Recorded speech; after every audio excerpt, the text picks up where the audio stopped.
原作遊戯王ってイかれた効果のカード多くない？やぶからスティックにどうした？ルーカ、いや、たまたま原作読み返していたんだけど、OCG だとまずありえない効果が多くて、ちょっと笑ったのよね。確かに原作はかなり壊れた効果が多いからな。アニメでもそういった傾向はあるが原作遊戯王は特に顕著なイメージだぜ。こういった原作ぶっ壊れカード、どういうのが実際あるのか、少しでいいからそういうまとめみたいなのないかしら。ちょっと気になるのよね。お、いい案だなそれ。ちょっとやってみようぜ。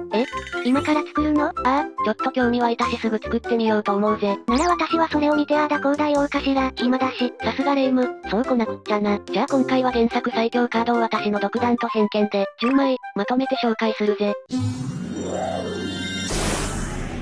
最初に紹介するのは墓嵐だぜ。いきなり墓嵐とか物騒な名前のカードを紹介するわね。文字だけ見るとただの犯罪だからな。そんな墓嵐だが OCG では2000年9月28日に発売されたパック、カースオブアヌビスの呪いにて収録されたカードで、効果は相手の墓地の魔法カードを1枚選んで、ターン終了時まで手札に加える効果、そして使用した場合自分のライフを2000失う効果を持っているぜ。名前通り、本当に相手の墓地からカードを奪うのね。まあ、奪えるのは魔法カードだけだけどな。そんな墓嵐、効果だけ見るとかなり強力な効果で、特に再利用が難しい魔法カードを使用できる上に、相手のカードを奪い取ることで再利用を封じることも可能に、汎用性だけ見れば高い効果と言えるな。相手のカードを奪えるやつは大体強いものね。とはいえ、相手依存度が高く昔ならともかく、現在の遊戯王ではカードプールの増加もあって、狙って欲しいカードを奪うことが難しく、結果的に使いにくくはなっているけどな。今はテーマで完結することも多いし、合わせるのは難しいわよね。しかも、カードを発動すると2000ライフ失うのも結構痛く、仮に奪うだけでもターン終了時には戻ってしまうため、かなり使いにくい部分はあるな。と思ったんだけど奪ったカードをセットすれば、解決するんじゃないの？いや、最低では奪ったカードをセットした場合でも、エンド時に墓地に送られることとなっているぜ。そこはそういった最低が下されているのね。ちなみに発動ではないためダメージは受けないぜ。さすがにそれはそうか。さて、そんな墓嵐だが原作ではどうだったかというと、効果はなんと相手の墓地のカードを1枚奪い取るというもので、原作ではダメージがなくトラップカードやモンスターでも選択可能で、本当に墓嵐のような効果を持っていたんだぜ。なんでも奪い取れるの強すぎる。しかも奪ったカードは即時プレイ可能な上に、召喚条件を無視して召喚することも可能で、イメージとしては、このカードが相手の墓地の指定したカードになる、という感じだったぜ。名前に恥じない効果とはいえ恐ろしすぎるわね。原作では城之内の愛用カードとして知られ、このカードを駆使して様々なコンボを発揮、バンデットキース戦では勝利に大きく貢献しているほか、リシド戦でも、逆転の1枚として使用されているぜ。城之内って性格はまっすぐなのにかなりトリッキーな動きするわよね。正直、一番デュエル IQ が高い印象すらあるからな。技術はないものの発想で勝利していく彼にぴったりのカードと言えるぜ。次に紹介するのはリバイバルスライムだぜ。一見強そうに見えないカードが出てきたわね。このカードは2001年4月19日に発売されたパック、スペルオブマスク仮面の呪縛にて OCG 化されたカードで、効果はバトルで破壊され墓地に行った際に、1000ライフ払って次のスタンバイ時に蘇生する、いわゆる自己再生効果を持っているぜ。なるほどね。これも結構シンプルに強い効果ね。そうだな。自己再生は大体強いからな。とはいえ、同属性には即座に自己再生できる、オーロラウィングが存在するため、お株は奪われているけどな。ライフコストなしで蘇生できるのがいると、確かにお株は奪われていると言えるわね。他にも自己再生できるモンスターは色々といるからな。ただ、このカードが自己再生の元祖ではあるため、そこは強みと言えるかもな。強みとは、細かいことは気にすんな。そんなリバイバルスライムだが原作ではどうなのかというと、無制限の自己再生効果を持っておりバトルでも効果でも破壊されれば、即時再生できるまさに無敵の効果と言えるぜ。これもかなりぶっ壊れてるわね。ああ、攻撃も効果も実質受け付けないようなものだからな。かなり強力な効果ね。このカードは表マリクが使用していたカードで、マリクはこの効果とディフェンドスライムを活用し、強固な守りを形成さらにはオシリスの天空竜の攻撃力を無限に上昇させるために聖艦の宝札と無限の手札と組み合わせ、神の領域ゴッド5という無限ループコンボを形成、闇遊戯をあと一歩まで追い詰めたぜ。破壊されるたびに蘇生して手札が増えて、オシリスの攻撃力が上昇し、圧倒するってやつね。改めて見るとえげつないコンボね。もっとも、強制効果というところを逆手に取られてしまい、最終的にはデッキ負けという作詞作に溺れるような負け方になったけどな。一見完璧なコンボだけど世の中に完璧は存在しないという、メッセージ性すら感じるわね。ちなみに闇マリクもこのカードを愛用しており、メタルリフレクトスライムと融合素材となり、ゴッドスライムを生み出し闇遊戯を大いに苦しめたぜ。マリク、スライム好きすぎない？スライムの印象が強いからそう思うところもあるだろうが、性格上、多分性能面で起用している部分はあると思うぜ。特に闇マリクは闇のゲームで相手をいたぶるのが好きなため、そこも加味すると長期戦にもってこいのこのカードは、相性が良くそうした意味でも、使われているかもな。確かに、そういった部分ではかなり相性の良いカードよね。次に紹介するのはフォースだぜ。魂を奪ってるのかしらねこれ。そんな感じだな。このカードは2000年12月7日に発売されたゲーム、遊戯王デュエルモンスターズ4バトルオブグレートデュエリストにて収録されたカードで、効果はフィールドの表側表示モンスター2体を対象に発動し、ターン終了時まで対象のモンスター1体の攻撃力を半分にし、その数値分も1体のモンスターの攻撃力をアップする。という効果を持っているぜ。なるほど、攻撃力を分け与えるような効果なわけね。そうだな。相手のモンスターの攻撃力を半分にし、自分のモンスターを大きく強化するのが、このカードの基本の使い方と言えるぜ。相手モンスターの攻撃力を半分にできるのはかなりいいわね。ああ、ただ相手が大型モンスターなら良いものの、それ以外だと使う価値が低くなったりと安定せず、純粋に強化したいのならデーモンの斧など、高い数値で固定されてるカードを使った方が早く、また、モンスターを2体用意する必要があるため、状況によっては死に札になる可能性があるのが、難点とは言えるな。相手がガラ空きでとどめさせそうな時に、このカードを引いたらまあ、確かに使えなくなるか。弱いわけではないんだがやはり他のカードに依存しがちなのは、OCG では評価を下げていると言えるな。特に今は色々なカードが存在しているしね。そんなフォース、原作ではかなりぶっ壊れており、なんと、相手のライフを半分にしてその数値分、自分のモンスターを強化するという効果となっていたぜ。相手ライフを半分にして自己強化？恐ろしすぎるでしょ。作中では迷宮兄弟が使用しており、遊戯途上のうちのライフを半分にすることに、この時、原作ではライフ2000でスタートしていたため、大きな上昇値ではなかったものの、それでも強力なことは変わりなく、遊戯たちを追い詰めていたぜ。怖すぎる。さすがに OCG では再現不可能と思われていたんだが、最近になって、条件こそあるもののフォースオブガーディアンという、このカードを再現したカードが登場しており、原作再現が可能になることに。まさかの OCG か、なんというか時代を感じるわ。遊戯王のインフレを象徴する一枚と言えるかもな。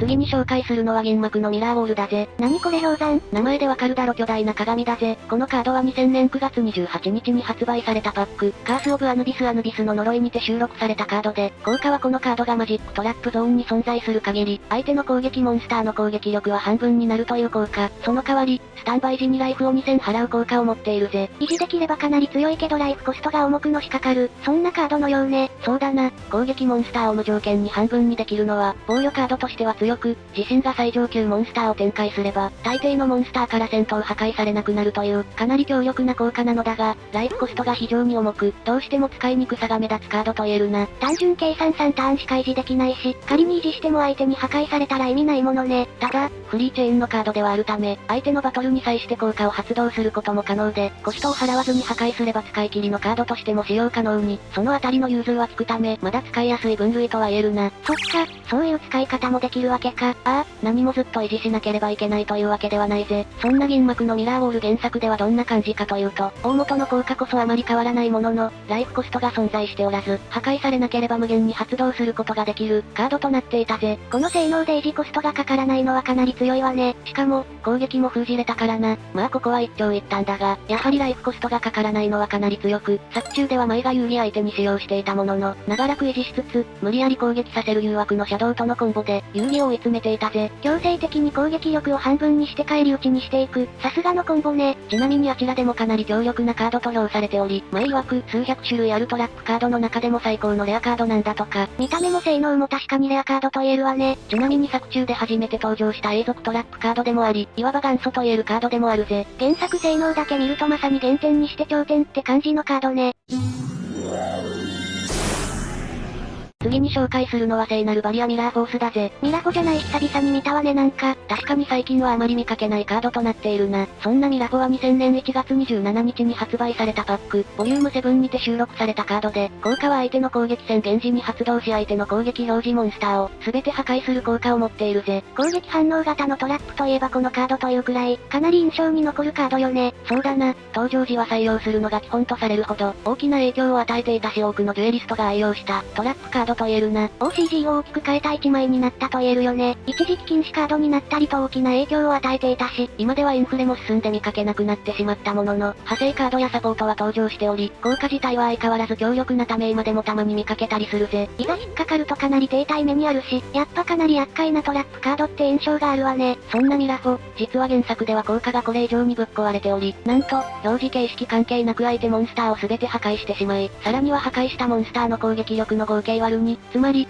攻撃力の半分のダメージを相手に与える効果を持っており、全体除去プラスバーンという明らかに壊れた性能をしていたぜ。下手したらこのカード1枚でゲームが決まる可能性もあるとか、トラップカードとしては凶悪すぎるわね。ああ、現代でも正直かなりヤバいカードと言えるかもな。ただ、原作ではダメージ計算がたびたび変わっており、どうも安定しない効果だった様子。いまいち固定化ができていなかったのかもね。ちなみにこのカード、作中初のトラップカードでもあるぜ。あ、これが最初だったのね。その通り、こちらも減点にして頂点と言えるカードとなっているほか、人気も非常に高くアニメ作品でも大体一度は登場することに。ただ、効果が決まらないことがお約束となっている節があり、よく無効化されたり回避されたりしているぜ。確かにピンチを脱するという点を加味すれば、これほど使いやすいカードはないものね。そういった部分でも使われているあたり、色々な意味で強力なカードと言えるかもな。次に紹介するのは闇エネルギーだぜ。なんかボールみたいなのが出てきたわね。確かにボールには見えるな。そんな闇エネルギーは1999年3月27日に発売されたパック、ボリューム2にて収録されたカードで、効果は悪魔族にのみ装備可能で装備モンスターの攻守を300アップする、効果を持っているぜ。しょっぱすぎない？急に弱くなるじゃん。そうだな。今回登場した中では一番弱いというか使い道のないカードと言えるかもな。悪魔族専用で上昇値も低いし確かに使いどころはないわね。そんな闇エネルギーだが原作では打って変わって、かなり強力なカードとなっており、効果は闇属性モンスターのステータスを3倍にするという、とんでもないカードだったんだぜ。3倍？最上級モンスターに使ったら、余裕でワンキルできるレベルになるわねこれ。ああ、バトルではほぼ負けなしのレベルになる上に、下手したら瞬殺してしまうため OCG 化の際には大幅に弱体化することに、全く違うカードになってしまったな。なんというか極端すぎるわよねこれは。ちなみに、これほどまでに破格の性能だったわけだが、使用者の海馬はなぜか下級の闇道消しのサギーにしか、使用しておらず少々もったいないことをしていたぜ。元の攻撃力が600だからこれ使っても1800にしかならないし、確かにかなりもったいないわね。このカードに対してではないが遊戯のおじいちゃんであるスゴロクは、魔法カードの使い方に多少の難があると海馬を最初評しており、まさに評価通りって感じだな。海馬ならその辺しっかりわかってそうだけどね、なんかこだわりでもあるのかしら。海馬のことだからそのあたりは多少はあるかもしれないな。次に紹介するのはアヌビスの呪いだぜ。また物騒な名前のカードが。このカードは2003年2月20日に発売されたパック、闇魔界の脅威にて収録されたカードで、効果は手札を1枚捨てることで、フィールドのマジック、トラップカードを破壊する効果を持つ、魔法カードの発動と効果を無効にし破壊する効果。その後、相手フィールドの表側表示モンスター1体を破壊し、そのモンスターの攻撃力分のダメージを相手プレイヤーに与える、効果を持っているぜ。発動を無効にした挙句相手モンスターも破壊して、ダメージを与えるってかなり強いわね。確かに書いてあることだけ見るとかなり強力なモンスターと言えるな。ただ、発動条件がかなりニッチでピンポイントで狙いにくく、安定して運用するのが難しいカードでもあるけどな。確かに、ピンポイントでマジック、トラップカードを破壊するとは、限らないものね。というか、マジック、トラップカードを破壊する効果にしか発動できないため、ダークアームドドラゴンのようなカードの破壊でマジック、トラップカードを選択されても効果を発動できずかなり使いにくいと言えるぜ。なるほど、そういう縛りもあるのか。このように OCG ではかなり使いにくいこのカード。だが、原作だとかなり強力なカードで、相手が魔法カードを発動した際にその効果を無効にし、相手モンスターを全て破壊。挙句に、破壊されたモンスターの攻撃力の合計の半分のダメージを、相手に与えるという効果でカウンター&全体除去&バーンという、最強の組み合わせをしたぶっ壊れカードだっただぜ。全体除去もやばいしバーンの火力もちょっとイカれてるわね。下手したらこれでゲームエンドになりかねないからな。原作ではリシドが城之内戦で使用しており、実際に城之内をかなり追い込んでいたぜ。耐えただけマシと言えそうね。死を司る神の裁きは恐ろしいということだな。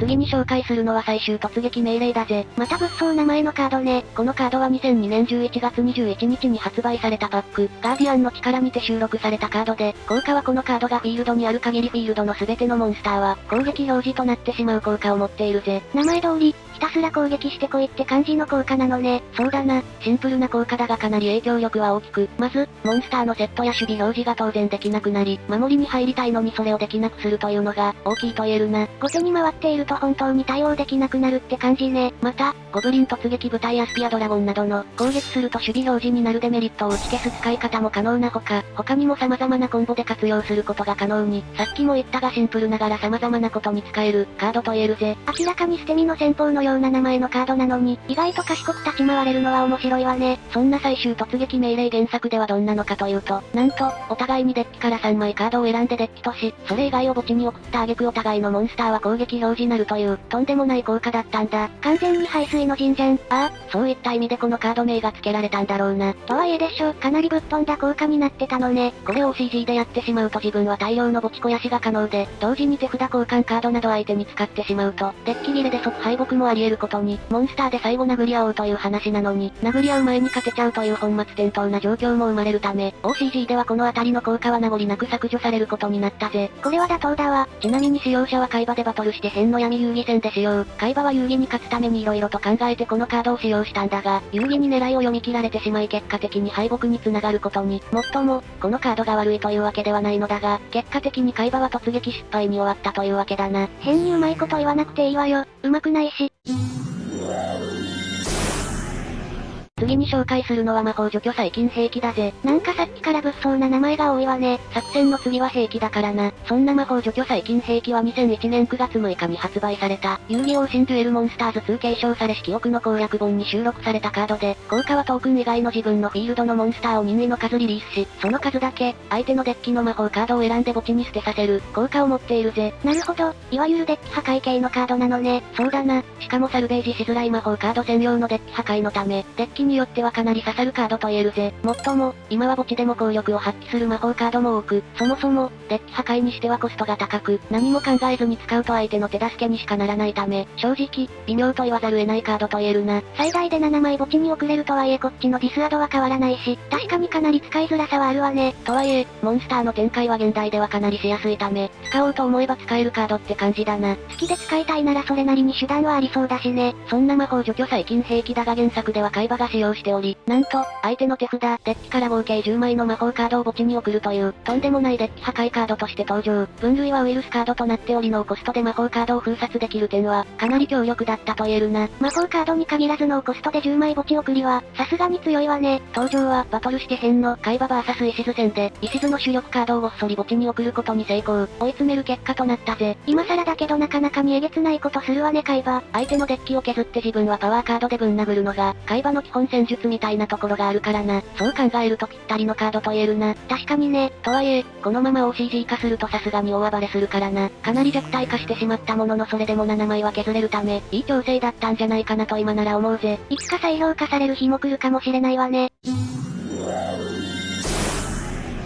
最後に紹介するのは死のデッキ破壊ウイルスだぜ。これは知ってるわ遊戯王のウイルスカードの代表よね。そうだな。さっきの魔法除去細菌兵器と同じウイルスカードで、OCG では、1999年7月8日に発売されたゲーム、遊戯王デュエルモンスターズ2ダークデュエルストーリーズにて収録されたカードで、効果は自分のフィールドの攻撃力1000以下の闇属性モンスターをリリースし、相手フィールドのモンスター及び相手の手札を全て確認し、そのうちの攻撃力1500以上のモンスターを全て破壊する効果。その後、相手はデッキから攻撃力1500以上のモンスターを3体まで選んで破壊できる効果。ただし、このカードの発動後次のターンの終了時まで、相手が受ける全てのダメージはゼロになるデメリット効果もあるぜ。デメリットは痛いけど単純なアドで見ればかなり得しているし、強力なカードよね。そうだな。特に攻撃力が高いデッキにはかなり刺さる上に、下手すれば機能不全にもすることができるため、強力かつ恐ろしいカードと言えるかもな。ちなみにこのカード一度禁止カードになっており、エラッタされて今の効果になっているぜ。そういえばそうだったわね。ちなみに前の効果はこんな感じで、前はデッキ破壊というより、ドローロックやハンデスに近い効果となっていたぜ。エラッタされた結果名前通りの効果になったって感じよね。なんというか不思議なものを感じるわ。まあ、かなり弱体化されてしまったんだけどな。こればかりは仕方ないだろう。元禁止カードだし、そんな死のデッキ破壊ウイルスこちらも海馬が使用していたカードで、原作での効果は攻撃力1000以下の闇属性をリリースし、相手の手札、デッキの攻撃力1500以上のモンスターを、すべて破壊するというとんでもない効果を持っていたぜ。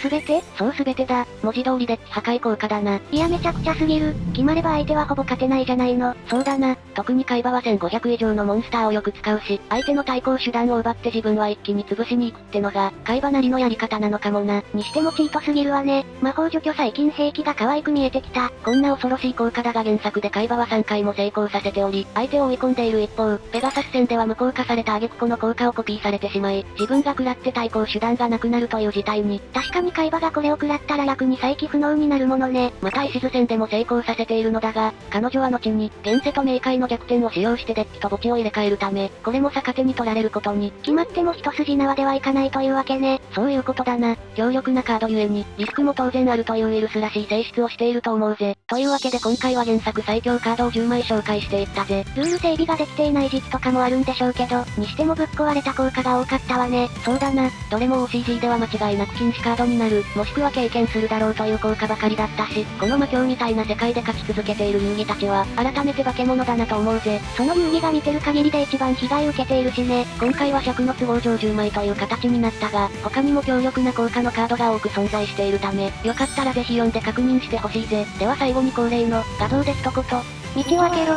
俺らがここを通る。